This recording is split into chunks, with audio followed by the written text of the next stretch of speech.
વિદ્યાર્થી મિત્રો, અહીંયા આપણને પ્રશ્ન આપવામાં આવ્યો છે, જો નળાકારની વક્ર સપાટીનું ક્ષેત્રફળ ઇઝ ઇક્વલ ટુ 1/3 ઇન્ટુ નળાકારની કુલ સપાટીનું ક્ષેત્રફળ હોય તો ઊંચાઈ અને ત્રિજ્યા વચ્ચેનો સંબંધ જણાવો.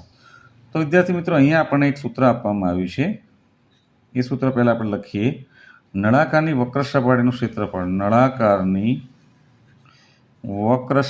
ક્ષેત્રફળ બરાબર 1/3 ઇન્ટુ નળાકારની કુલ સપાટીનું ક્ષેત્રફળ. હવે વિદ્યાર્થી મિત્રો, અહીંયા આગળ આપણે નળાકારની વક્ર સપાટીનું ક્ષેત્રફળનું સૂત્ર છે 2πrh. એ અહીંયા આગળ મૂકી દઈએ.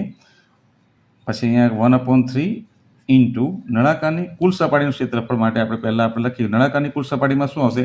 એક તો નળાકારની વક્ર સપાટીનું ક્ષેત્રફળ આવશે, એટલે કે 2πrh આવશે, પ્લસ ઉપરનું ઢાંકણ અને નીચેનું તળિયું. એટલે ઉપરનું ઢાંકણ વર્તુળાકાર હોય અને નીચેનું તળિયું પણ વર્તુળાકાર હોય, એટલે બંનેનું πr² ક્ષેત્રફળ થશે, તો બંનેનો સરવાળો થશે 2πr².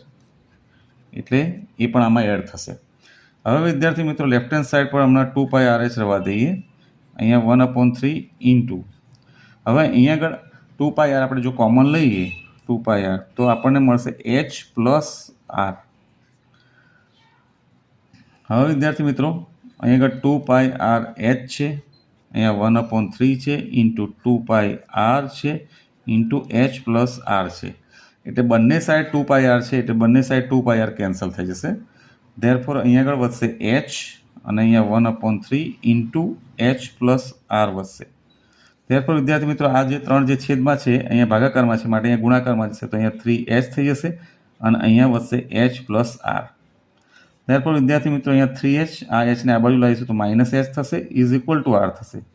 ધેરફોર અહીંયા આગળ 2h વધશે, 3hમાંથી 1h માઇનસ થશે તો 2h રહેશે અને r રહેશે.